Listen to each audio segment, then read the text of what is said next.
Hey. So today I want to talk about my HPV journey from being diagnosed with CIN3 to where I am now today. Before going into details, for the context, I am a Japanese and I am 27 years old. I am based in Stockholm, Sweden, past 5 years. So everything I'm gonna talk about from now, like gynecology experiences, everything happened in Sweden, just so you know. So I got my first pap smear in my life in 2023 summer, which is about 3 years ago. If you don't know, a pap smear is a screening test that is used to check if there is any abnormal cells on the cervix. So during the procedure, the doctor gonna take small sample of cells from the cervix and then they're gonna send that to labs and they're gonna examine. The reason why I went was I think because I just got a letter from the municipality that it is around time that you do pap smear test and I never done that, so I thought why not. But for sure I was a little bit nervous because I never been to gynecologist at that point in Sweden.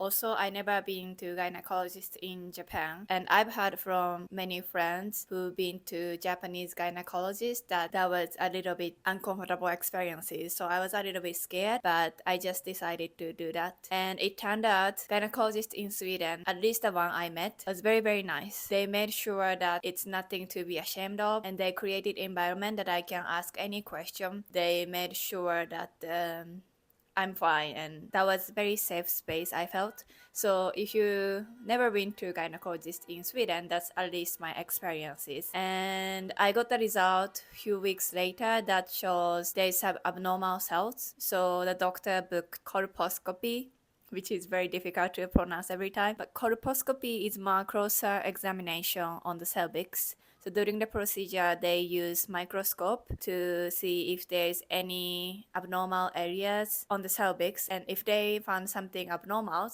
they will take biopsies so they can examine that. About pap smear and colposcopy, they don't take that much time and it doesn't hurt that much, but when it comes to colposcopy, I think it is more uncomfortable and a little bit more painful. I bled a little bit after the procedure. I mean, it's very small spot, but it is more uncomfortable and more pain if you wanna know about it. But both are fine. I don't know if you could ask anesthesia, but I did both without any anesthesia. I didn't even think about asking that, but maybe you could ask that one. Again, after a few weeks, I got a call from my doctor, which was a little bit scary.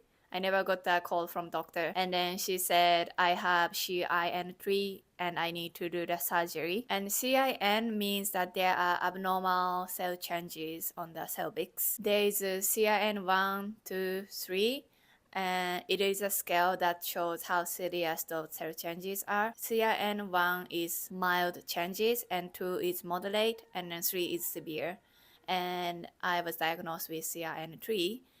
And it's not cancer, but it's before that's developing into cancer. When my doctor called me, I was very panicked because the first thing she said was like, I'm very sorry to tell you this, but you need to do surgery, kinda. But she said after that, I don't have to worry anything about that. It's not cancer and it's curable, and the surgery gonna be very easy. Of course, I got very scared and panicked, and I started googling a lot if I can have kids after surgery, if there's any impact on my fertility, my cervix is okay or not, how serious it is, do I get cancer. But the more I researched, the better I knew that there's nothing I need to worry about. As long as it's treated well, I'm gonna be fine. And November 2023, I went through the surgery. I think it takes just few hours. I went there in the morning and waited a little bit until everything is set. By the way, it was very cheap. It was just 200 krona or something like that. It's nothing expensive. I was very surprised because when I got the call, I also was worried about the finance. Or what if the surgery is very expensive, but it's not. And also I was under general anesthesia, which means I was under very deep sleep through the surgery. I didn't feel any pain. I didn't know when it started, when it's done. I just woke up few hours later and then they let me go home. So it's very easy and it's very simple. and they just took abnormal cells from the cervix during the surgery. And my boyfriend is very, very sweet, so he came with me to the surgery and he waited for me until it's done. After that, we went to my favorite cafe and eat good lunch because before the surgery, I was not allowed to eat anything, so I was very hungry. So that's what we did.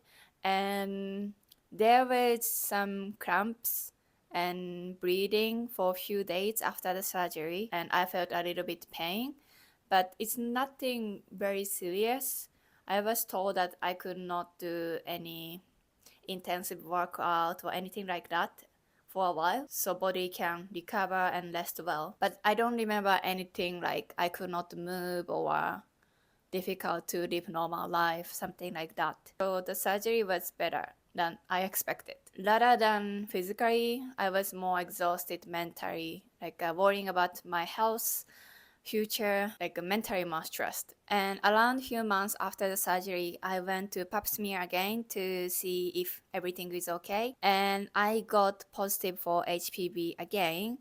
And when I said that, some people think surgery failed, but it's not like that. Sometimes it takes time for HPV to disappear. Also, the surgery can remove abnormal cells, but it doesn't necessarily remove the virus itself. HPV can stay in the body at a very low level before causing any trouble or causing any changes, even like few years.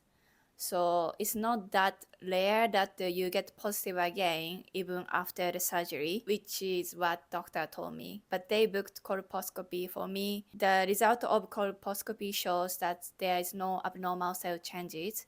So they said I can come back for another pap smear after a year. And a year later, I went pap smear again, and this time it shows I was negative for HPV, which is very reassuring. I was very happy. I was like, it's finally gone. I don't have to deal with this anymore. So the surgery went successful, I think. Even though I know that as long as I go screening and as long as it's treated, I'm fine. But the fact that I need to go to pap smear regularly and the colposcopy, which is very exhausting, it's not like any comfortable experiences. It hurts a little bit and mentally exhausting, and then I am constantly thinking about worrying about my health, which is not fun at all. So I was very happy when I got that news that I am negative for HPV finally. And then 2026 April, like 2 months ago, I went to routine screening pap smear again. And this time it shows I have HPV 16. And there are more than 100 types of HPV, and most of them are harmful. But there are some types which is considered as high risk, like which is normally associated with cancer. And HPV 16 is one of them. So I got that again, which is very, I don't know how to say, exhausting, like stressful. But just because having HPV 16 doesn't mean CIN3 has returned or I have cancer or anything serious. But because of my history, doctor booked another colposcopy in August.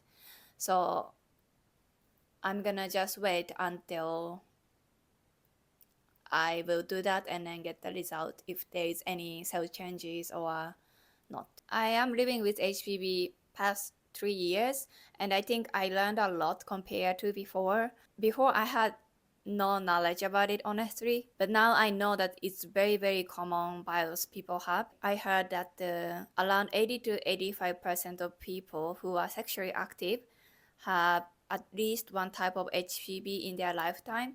So like majority of people, and it's nothing unusual. I sometimes talk about HPV online, like my experiences for awareness, but every time I talk about that, I get a lot of hateful comments that trying to make me feel like I'm very dirty, like something I need to be ashamed of, that's something very embarrassing. But I just want to say that it's very common. It's like very normal to have it. I think it's a way of trying to shaming women, but the thing is, it's just there is no approved screening test for HPV in men, but that doesn't mean men don't have it. men can be carrier, but it's like they just don't know their status. So I hope people know about that more. And also, I am very happy that I went to pap smear 3 years ago. I understand that you can be very scared of that.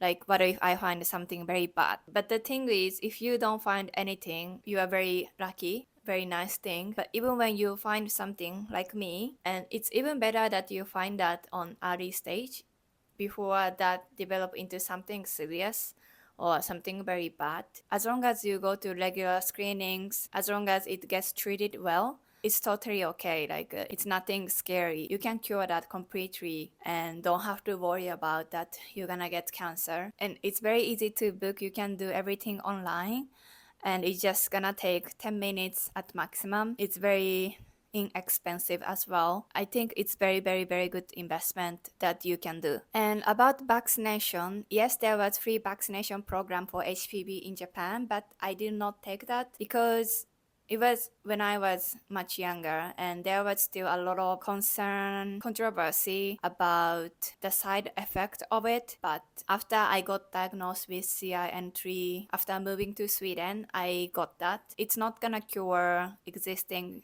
HPV, but it's gonna help preventing from future infection and also reduce the risk of HPV related cancer. So I took that. And both in Sweden and Japan, there are free vaccination program for HPV. When it comes to Sweden, I think depending on the age, I think if you are over 27, maybe you need to pay. I mean, I paid myself. But if you are younger, I'm sure you can get those for free. And I think it's same for Japan. And there are vaccination for men as well. I think everybody should take that. I'm talking about this because I'm sure there are so many people who are going through that and feel very lonely. And I don't want you to feel lonely or I don't want you to feel like you need to be ashamed of because it seems very normal and we're gonna be okay. And I also share this because I also don't wanna feel lonely and alone and also want to raise awareness for it that it's very normal that nothing be embarrassed of. So I hope you feel that way. And if you have any question about HPV or gynecologist in Sweden or anything, you can just write in the comment. I hope you have a good day. Hej då!